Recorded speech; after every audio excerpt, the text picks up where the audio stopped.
কাল এক বোন কমেন্ট করেছে যে লাল শাড়ি পরিয়া কন্যা, যদিও গানটা আমি আগে একবার গেয়েছি, তো যেটুকু বাকি ছিল সে বাকি অংশটুকু, তো চলো আবার।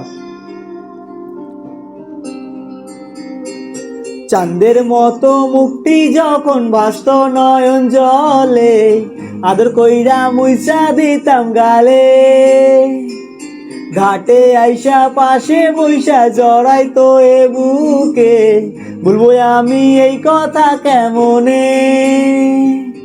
চাঁদের মতো মুক্তি যখন ভাসত নয়ন জলে, আদর কইরা মুইসা দিতাম গালে, ঘাটে আইসা পাশে বইসা জড়াইতো এ বুকে, বলবো আমি এই কথা কেমনে। তবে ভালো কেন বাসিলা, স্বপ্ন কেন দেখাইলা, ভালো কেন বাসিলা আমারে, তবে ভালো কেন বাসিলা, স্বপ্ন কেন দেখাইলা।